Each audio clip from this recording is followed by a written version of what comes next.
घर जाकर राहुल 10 बजे स्कूल में जाता और राहुल को उसके माता पिता जो भी पैसे देते उनसे में कुछ पैसे राहुल अपने दोस्त रोहन को दे देता। रोहन एक गरीब परिवार का लड़का था। रोहन के पिताजी की मौत बचपन में ही हो गई थी। रोहन का एक छोटा भाई भी था। दोनों बेटों का भरण पोषण रोहन की माँ ही करती थी।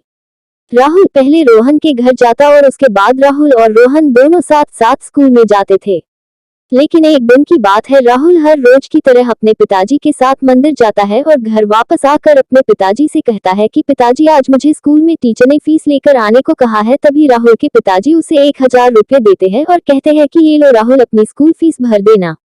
फीस लेकर राहुल रोहन के घर जाता है। तभी राहुल देखता है कि रोहन का छोटा भाई जोर जोर से रो रहा था और उसकी माँ उसे मार रही थी। तभी राहुल ने कहा कि क्यों आप मार रहे हो। तभी रोहन की माँ राहुल से कहती है कि देखो ना बेटा, मकर संक्रांति नजदीक आने पर ये पतंग और मांझा लेने की जिद कर रहा है। मेरे पास जो भी पैसे मैंने बचाकर रखे थे वो सभी मैंने रोहन को फीस भरने के लिए दे दिया। अभी मेरे पास घर चलाने के भी पैसे नहीं है। राहुल रोहन के छोटे भाई को देखता ही रहता है। तभी रोहन राहुल को कहता है कि चलो राहुल, हमें स्कूल के लिए लेट हो रहा है, और दोनों स्कूल चले गए।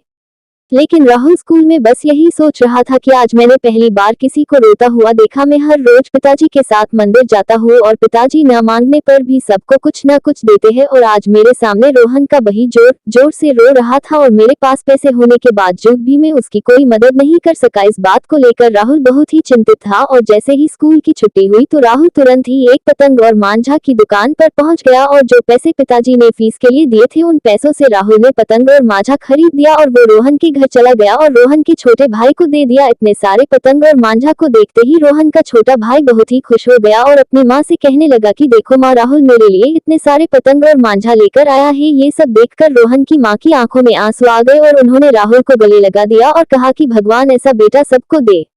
राहुल के चेहरे पर एक अलग प्रकार की स्माइल थी। वो अंदर ही अंदर बहुत खुश था क्योंकि इतनी खुशी आज तक उसने कभी महसूस ही नहीं की थी। जब राहुल घर पहुंचा तो उसने अपने पिताजी को सब कुछ सच सच बता दिया। तभी राहुल के पिताजी ने अपनी पत्नी को बुलाया और कहा कि आज मुझे अपने आप पर गर्व है कि मुझे राहुल जैसे बेटा मिला। मैं बस भगवान से एक ही प्रार्थना करता हूँ कि भगवान ऐसा बेटा सबको दे जो दूसरों के दैक को अपना दैक समझे।